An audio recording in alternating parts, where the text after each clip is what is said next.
Dans l'Apologie de Socrate, Platon présente Socrate et l'accusation qui a été portée contre lui. Socrate était un philosophe grec célèbre pour sa méthode de questionnement et sa quête de la vérité. Il était connu pour son enseignement oral et son style de vie ascétique, ainsi que pour son refus de recevoir de l'argent en échange de son enseignement. L'accusation portée contre Socrate était de deux ordres. D'une part, on l'accusait de corrompre la jeunesse en enseignant des idées subversives et en encourageant la rébellion contre l'autorité.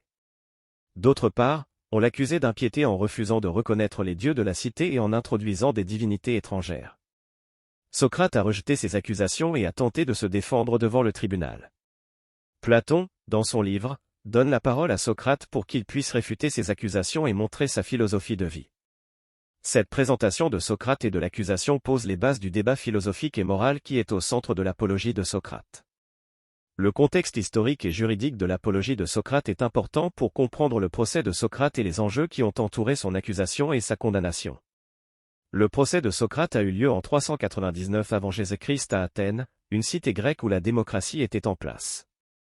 La démocratie athénienne reposait sur une assemblée populaire composée de citoyens qui se réunissaient régulièrement pour prendre des décisions politiques importantes. Cette assemblée avait également le pouvoir de juger les crimes, les délits et les infractions. Dans ce contexte, Socrate a été accusé de corrompre la jeunesse et de ne pas reconnaître les dieux de la cité. Ces accusations ont été portées par des citoyens athéniens influents qui se sentaient menacés par les idées de Socrate.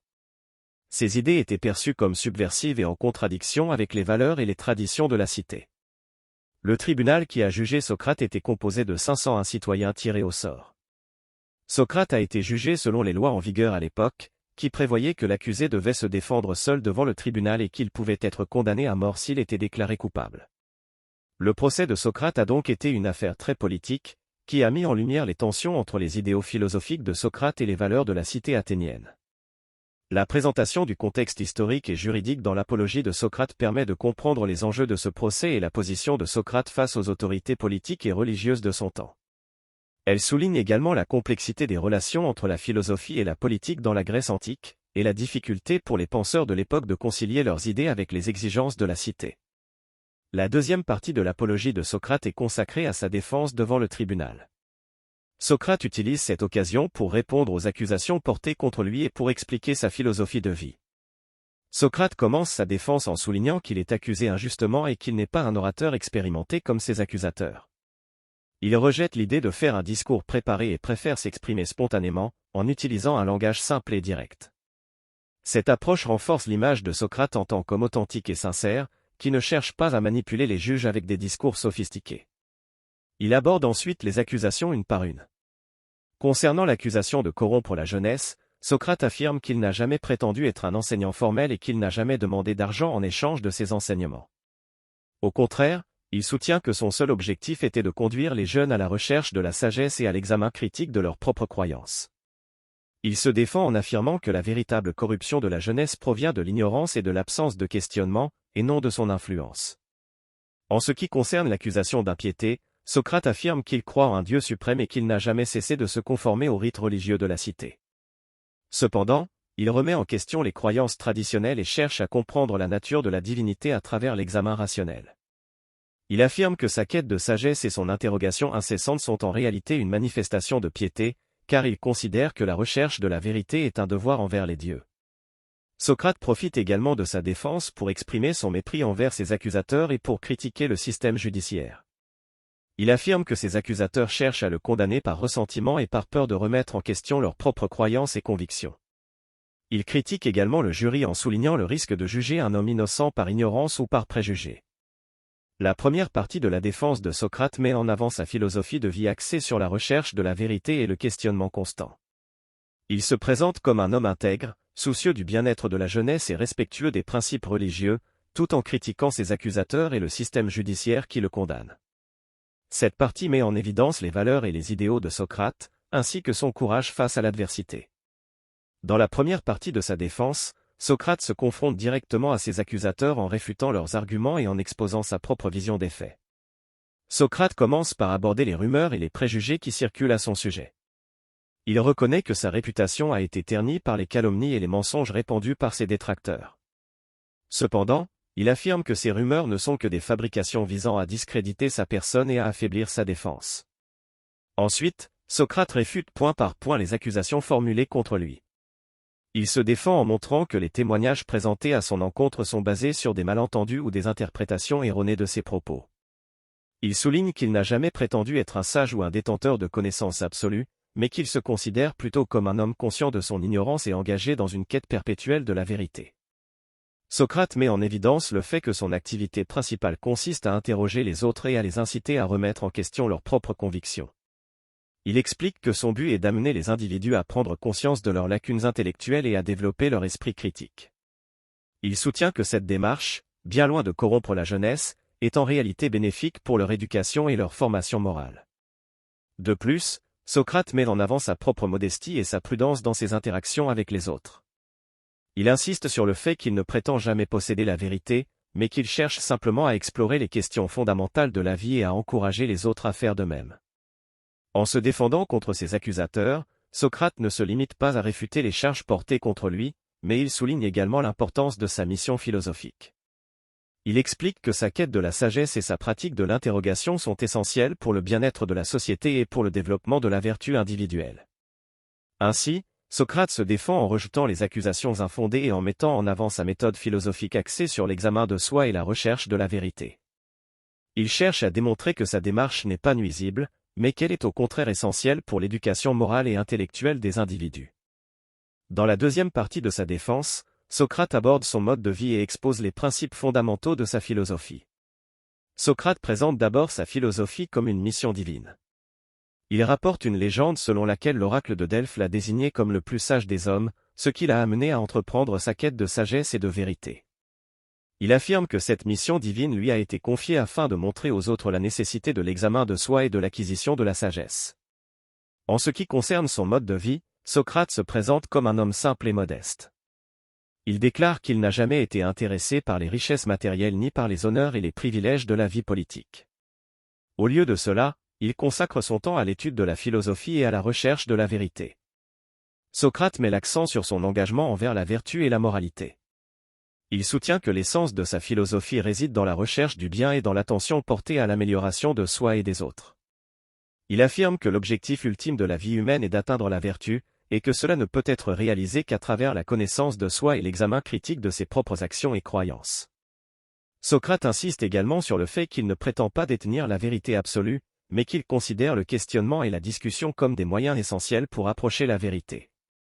Il croit en la force de l'argumentation et de la logique pour établir des conclusions rationnelles et pour guider les individus vers une vie meilleure. De plus, Socrate met en garde contre la complaisance intellectuelle et l'illusion de savoir. Il encourage les individus à reconnaître leur ignorance et à rester humbles face à la vastitude des connaissances et des vérités possibles. Cette humilité intellectuelle, selon lui, est le point de départ de tout véritable apprentissage et de tout progrès moral. En exposant son mode de vie et les principes fondamentaux de sa philosophie, Socrate cherche à montrer que sa quête de sagesse et sa démarche interrogative ne sont pas des signes de subversion ou de corruption, mais plutôt des outils essentiels pour parvenir à la vertu et à l'amélioration de soi. Il présente sa philosophie comme un moyen d'encourager les individus à réfléchir, à remettre en question leurs propres croyances et à aspirer à une existence plus éclairée et plus vertueuse. Dans la troisième partie de sa défense, Socrate met l'accent sur sa pratique de l'interrogation, également connue sous le nom de maïeutique, et défend son utilisation comme moyen d'atteindre la vérité et d'encourager la réflexion critique. Socrate explique que sa méthode consiste à poser des questions et à engager des dialogues avec les autres afin de les amener à réfléchir profondément sur leurs convictions et leurs croyances. Il affirme que cette démarche est essentielle pour parvenir à une compréhension plus approfondie de soi-même et du monde qui nous entoure. Socrate considère que l'interrogation est un moyen de stimuler l'esprit et de remettre en question les idées préconçues. Il croit fermement que la connaissance véritable ne peut être obtenue que par un processus d'examen minutieux et d'autocritique. Ainsi, il encourage ses interlocuteurs à remettre en question leurs propres opinions, à identifier les incohérences dans leur raisonnement et à chercher des réponses plus rationnelles et plus solides. L'objectif de la pratique de l'interrogation selon Socrate n'est pas de prouver la supériorité de sa propre opinion, mais plutôt de conduire les individus vers une prise de conscience de leur ignorance et de les inciter à poursuivre la recherche de la vérité par eux-mêmes. Socrate insiste sur le fait qu'il n'impose pas ses propres idées, mais qu'il agit plutôt comme un guide qui facilite la découverte de la vérité intérieure de chaque individu. Socrate défend fermement sa pratique de l'interrogation en soutenant qu'elle est un moyen puissant pour développer la pensée critique et pour parvenir à une meilleure compréhension de soi-même et du monde. Il affirme que l'interrogation incite les individus à remettre en question les croyances traditionnelles, à se débarrasser des préjugés et des illusions, et à cheminer vers une vision plus claire et plus juste de la réalité. En défendant sa pratique de l'interrogation, Socrate cherche à montrer que cette approche philosophique n'est pas une menace pour la société ou pour les individus, mais plutôt une voie vers l'amélioration intellectuelle et morale. Il présente l'interrogation comme un outil puissant pour promouvoir la réflexion critique, la recherche de la vérité et le développement de l'esprit humain.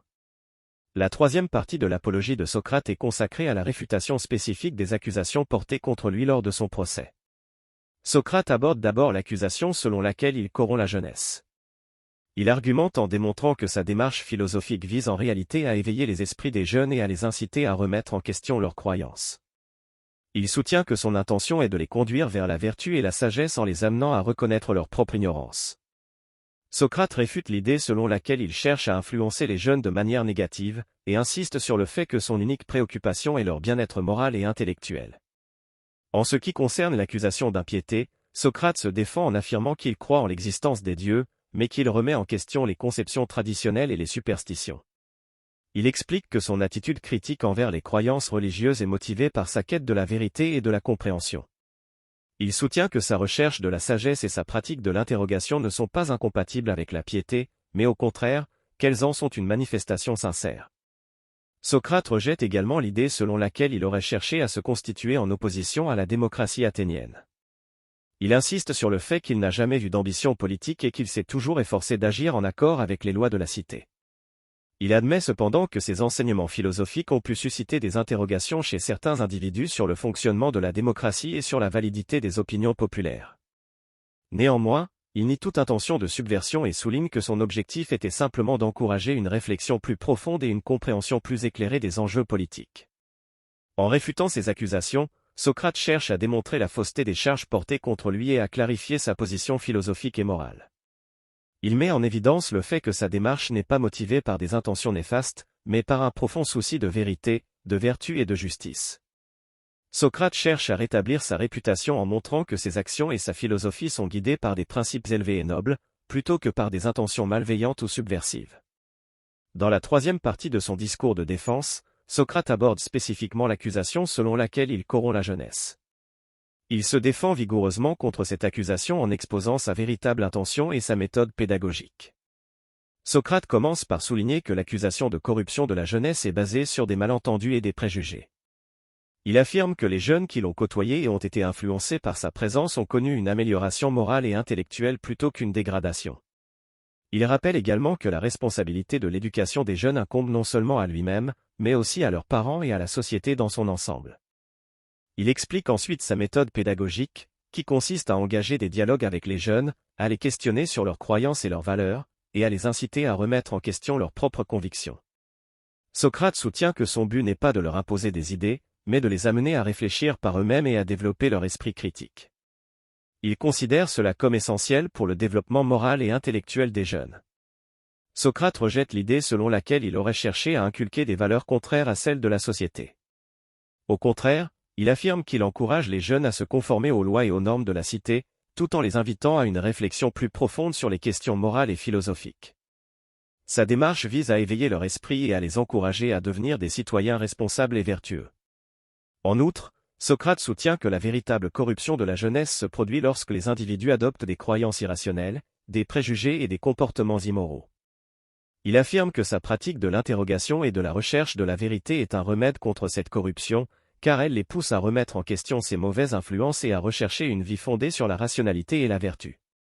En réfutant l'accusation de corruption de la jeunesse, Socrate cherche à montrer que sa démarche philosophique n'a pas pour but de pervertir les esprits des jeunes, mais plutôt de les éveiller à la pensée critique, à la recherche de la vérité et à l'excellence morale. Il souligne que sa méthode d'interrogation vise à leur offrir les outils nécessaires pour développer leur esprit critique et leur autonomie intellectuelle, afin qu'ils puissent devenir des membres actifs et éclairés de la société. Dans la troisième partie de son discours de défense, Socrate aborde également l'accusation d'impiété qui pèse sur lui. Il s'efforce de réfuter cette accusation en expliquant sa position vis-à-vis de la religion et en montrant que sa quête de la vérité ne contredit pas nécessairement la piété. Socrate commence par souligner qu'il croit en l'existence des dieux. Il affirme qu'il n'est pas un athée, mais plutôt un chercheur de vérité qui remet en question les conceptions traditionnelles et les superstitions. Sa quête philosophique est motivée par un désir sincère de comprendre le monde qui l'entoure et d'atteindre une connaissance plus profonde de la réalité.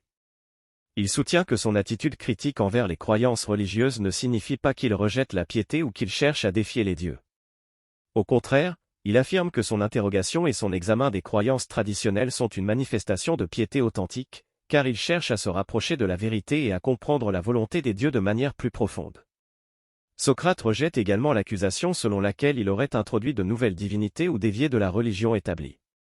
Il déclare qu'il n'a jamais prétendu posséder une connaissance divine supérieure ou annoncer de nouvelles révélations. Au contraire, il se considère comme un simple mortel qui aspire à la sagesse et à la vertu, et qui encourage les autres à suivre cette voie également. Il souligne que son engagement envers la vérité et la recherche de la sagesse ne constitue pas une menace pour la religion, mais plutôt une invitation à une réflexion plus profonde et à une compréhension plus éclairée de la piété. Il met en garde contre les dangers de l'ignorance et de la superstition, et soutient que la véritable piété réside dans la connaissance et la compréhension des principes divins. En réfutant les accusations d'impiété, Socrate cherche à montrer que sa démarche philosophique n'est pas contraire à la piété, mais qu'elle en est une expression authentique. Il soutient que sa quête de la vérité et sa remise en question des croyances traditionnelles sont motivées par un désir profond de comprendre les choses divines et de se conformer à la volonté des dieux de manière plus éclairée. Socrate présente ainsi sa démarche philosophique comme un chemin vers une piété plus éclairée et une relation plus profonde avec le divin. Dans la troisième partie de son discours de défense, Socrate consacre un temps précieux à critiquer ses accusateurs ainsi que le système judiciaire dans lequel il est jugé. Il remet en question la légitimité de leurs arguments et met en lumière les défauts de la procédure judiciaire. Socrate souligne que ses accusateurs sont des rhéteurs, des orateurs habiles qui manipulent les émotions du public plutôt que de chercher la vérité. Il les accuse de propager des calomnies et des préjugés à son encontre dans le but de l'incriminer. Il critique leur manque de rigueur intellectuelle et leur tendance à se laisser emporter par des discours persuasifs plutôt que de s'appuyer sur des faits concrets. Il dénonce également l'absence de preuves solides et tangibles pour étayer les accusations portées contre lui. Socrate argue du fait que les témoignages présentés sont basés sur des rumeurs et des suppositions plutôt que sur des faits réels. Il critique l'incohérence et l'irrationalité des arguments avancés par ses accusateurs. Socrate met également en question la partialité du système judiciaire athénien. Il souligne que de nombreux citoyens ont été condamnés injustement en raison de la manipulation des juges et de l'influence politique. Il exprime son inquiétude quant à la possibilité d'un jugement partial dans son propre procès et souligne l'importance de la justice impartiale basée sur des preuves concrètes. En critiquant ses accusateurs et le système judiciaire, Socrate cherche à discréditer les charges portées contre lui et à dénoncer les lacunes de la procédure judiciaire à laquelle il est soumis. Il souligne que la véritable justice ne peut être rendue que lorsque les arguments sont fondés sur des faits vérifiables et que les juges font preuve d'impartialité. Socrate met en évidence les failles de la rhétorique et des procédures judiciaires manipulables, soulignant la nécessité d'une recherche sincère de la vérité et d'une justice impartiale. Il ne se contente pas de se défendre personnellement, mais cherche à susciter une réflexion plus profonde sur les fondements de la justice et sur la manière dont elle doit être rendue dans une société juste et équitable. Dans la dernière partie de l'apologie de Socrate, Platon décrit les réactions du jury et la condamnation de Socrate à l'issue de son procès. Malgré sa défense argumentée et sa critique du système judiciaire, Socrate n'obtient pas l'acquittement espéré. Platon rapporte que le jury composé de 500 citoyens athéniens rend un verdict majoritairement défavorable à Socrate. Les réactions du jury varient, certains étant peut-être influencés par les discours persuasifs des accusateurs, tandis que d'autres peuvent avoir été prévenus envers Socrate en raison de sa notoriété et de ses positions philosophiques. La condamnation de Socrate est prononcée par le tribunal. La peine proposée par les accusateurs est la mort, et Socrate est reconnu coupable de corruption de la jeunesse et d'impiété. Cette sentence de mort peut sembler disproportionnée aux yeux de Socrate et de ses partisans, mais elle est conforme aux lois et aux coutumes de l'époque. Malgré la condamnation, Socrate fait preuve d'une attitude stoïque et résignée. Il refuse de plaider pour une peine plus clémente ou de chercher à échapper à sa sentence. Au contraire, il accepte son sort avec calme et dignité, affirmant qu'il préfère mourir en restant fidèle à ses principes plutôt que de renoncer à sa quête de la vérité et de la sagesse.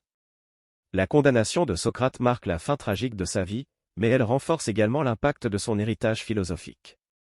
Sa mort devient un symbole de la lutte pour la liberté de penser et la recherche de la vérité, et inspire de nombreux intellectuels et philosophes à travers les âges.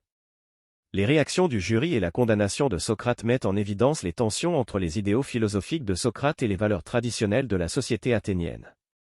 Cela soulève des questions sur la nature de la justice et sur la manière dont la société traite ceux qui remettent en question les normes établies. En relatant ces événements, Platon cherche à rendre hommage à Socrate et à souligner l'importance de sa vie et de sa mort pour la philosophie et la quête de la vérité. La condamnation de Socrate, bien qu'injuste à ses yeux, devient ainsi le point culminant du récit de l'Apologie et souligne la conviction de Socrate selon laquelle la vérité et la justice ne doivent pas être sacrifiées pour préserver sa propre vie. Le message de Platon à travers l'Apologie de Socrate va au-delà de la simple narration des événements du procès et de la condamnation de Socrate. Le dialogue expose les principes et les idéaux chers à Socrate, ainsi que les valeurs philosophiques défendues par Platon lui-même. Le premier aspect essentiel du message est la quête de la vérité et de la sagesse. Socrate incarne cette recherche inlassable de la connaissance, de la compréhension et de la vérité. Il démontre l'importance de l'autocritique, de la remise en question des croyances et des normes établies, ainsi que de la recherche constante de la vérité par le biais du dialogue et de l'examen rationnel. Un autre aspect central du message de Platon est la primauté de la vertu et de la moralité. Socrate met l'accent sur l'importance d'une vie vertueuse, fondée sur l'intégrité personnelle, la justice et la recherche du bien. Il remet en question les idées reçues sur la réussite matérielle, la renommée ou le pouvoir, et insiste sur l'importance de l'épanouissement de l'âme par la vertu. La notion de justice occupe également une place centrale. Socrate souligne l'importance d'une justice fondée sur la rationalité et l'impartialité, plutôt que sur des considérations politiques ou émotionnelles. Il met en évidence les failles du système judiciaire et souligne la nécessité d'une justice impartiale basée sur des preuves tangibles. En outre, l'Apologie de Socrate met en avant la valeur de l'autonomie intellectuelle et de la pensée critique. Socrate rejette l'autorité aveugle et encourage les individus à développer leur propre jugement et leur propre compréhension du monde. Il met en garde contre les dangers de l'ignorance, de l'acceptation passive des croyances populaires et de la soumission à des opinions non fondées. En somme, le message de Platon et de Socrate dans l'Apologie est un appel à la recherche de la vérité, de la sagesse et de la vertu. C'est un plaidoyer en faveur de la pensée critique, de l'autonomie intellectuelle et de la justice impartiale. Leur message résonne à travers les siècles, rappelant aux individus l'importance de la recherche de la vérité et de la vertu, ainsi que de la remise en question des normes établies pour atteindre une vie éthique et éclairée.